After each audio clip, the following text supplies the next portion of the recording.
ماں کی دعائیں تمہیں نبیوں کے ساتھ کھڑا کر دیں گی، باپ کی دعا تمہیں بڑے بڑے کتب ابدالوں کے ساتھ کھڑا کر دے گی۔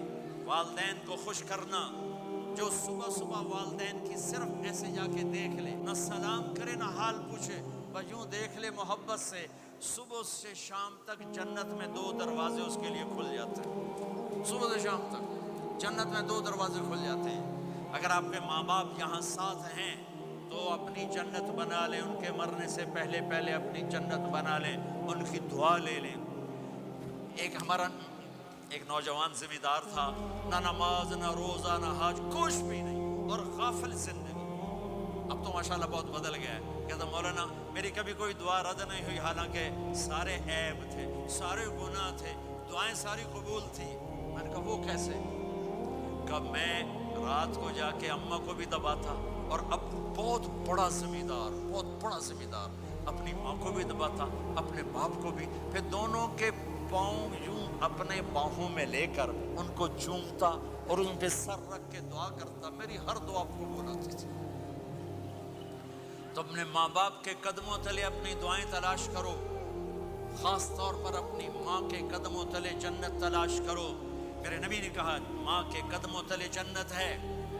میرے نبی نے حضرت عمر سے کہا تیرے زمانے میں ایک شخص آئے گا، اویس،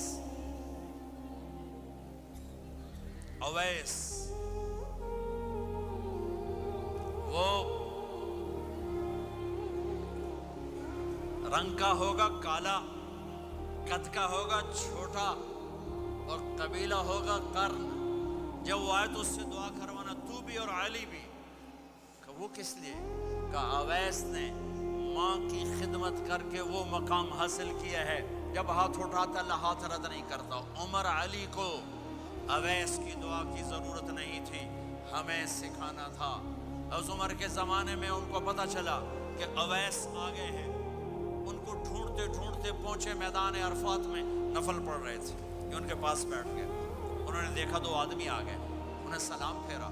اس عمر نے پوچھا کون ہو؟ کہ مزدور ہوں۔ کا نام کیا ہے؟ کہ اللہ کا بندہ۔ کہ ارے بھائی اپنا نام بتا جو تیری ماں نے رکھا ہے۔ کہ تم کون ہو؟ وہ پہلی دفعہ آئے تھے۔ تو حضرت علی نے کہا یہ امیر المومنین عمر ہے، میں علی ہوں۔ پھر وہ ایسے کہا جی میں معافی چاہتا ہوں، میں آپ کو پہچانتا نہیں تھا۔ حضرت عمر نے کہا ہمارے لیے دعا کر۔ وہ رونے لگے میں آپ کے لیے دعا کروں گا؟ کہا ہاں تو کر، کہ میرے نبی مجھے کہہ کر گئے تھے عمر عمر عمر، علی علی علی، کہ اویس سے دعا کروانا۔ کیوں؟ کہ ماں کی خدمت کر کے وہ مقام پایا ہے، جب ہاتھ اٹھاتے ہیں ہاتھ واپس خالی نہیں آتے۔ پھر ایک اور حدیث سنو، میرے نبی نے فرمایا جب لوگ جنت کو چلیں گے اور اویس بھی چلیں گے تو اللہ تعالیٰ فرمائیں گے باقی چلے جاؤ، اویس رک جائے۔ تو اویس کرنی کہیں گے یا اللہ مجھے کیوں روکا؟ تو اللہ کہیں گے پیچھے دیکھو، وہ پیچھے دیکھیں گے، جہنم میں لوگ کھڑے ہوں گے، اللہ فرمائیں گے تیری ماں کی خدمت، جہاد نہیں، نماز نہیں، روزہ نہیں، حج نہیں، زکوٰۃ نہیں، علم نہیں، ذکر نہیں، تبلیغ نہیں، تیری ماں کی خدمت۔ آج اس کا صلہ دیتا ہوں۔ یہ دوزخ والے کھڑے ہیں، جدھر جدھر تو اشارہ کرے گا تیری طفیل سب کو جنت میں ڈال دوں گا۔ اللہ کے نیک بندے جا رہے تھے سفر میں، پیاس لگی، آج کا دور تو تھا نہیں، کنویں تک پہنچ، نیچے دیکھا تو پانی بہت نیچے، تو انہوں نے اپنی پگڑی اتاری اور جوتے کو اس کے ساتھ باندھا اور نیچے لٹکایا، تو پانی تک جوتا پہنچ نہیں سکا، تو پریشان ہو کے بیٹھ گئے اب کیا کروں۔ اتنے میں ایک ہرن دوڑتا ہوا آیا، اس نے آ کر نیچے دیکھا پانی، تو ہرن تو وہاں جا نہیں سکتا، تو اس نے یوں اوپر دیکھا، اے پانی والے بے زبان ہوں پانی پلا۔ تو پانی ابلتا ہوا اوپر اٹھا اور منڈیر کے آ کے برابر لگ گیا۔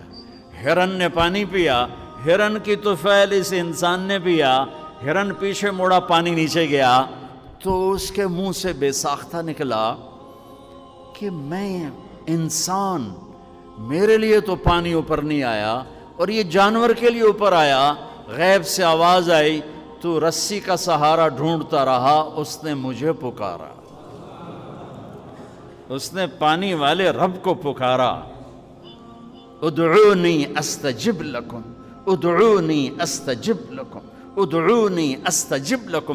کہیں اللہ نے کہا ہے کہ میں تھک پہ ہوں مینوں نہ سدیا کرو، کسی اور کول جایا کرو؟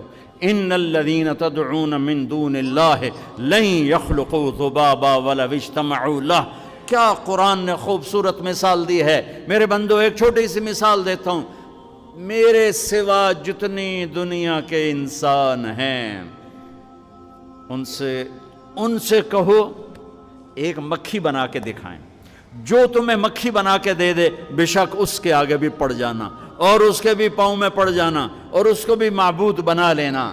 اور اگر ساری کائنات کے انسان، انبیاء، شہداء، اولیاء، صدیقین، واعظین، ناصحین، سائنسدان ایک مکھی تو کیا مکھی کا پر نہیں بنا سکتے، تو پھر مجھے چھوڑ کے کیوں بھاگتے ہو؟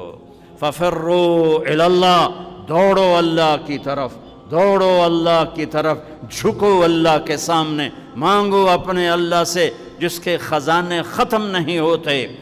مجھ سے کیا مانگو گے؟ جس کو اللہ نے اپنے پاس بلا لیا اس سے کیا مانگو گے؟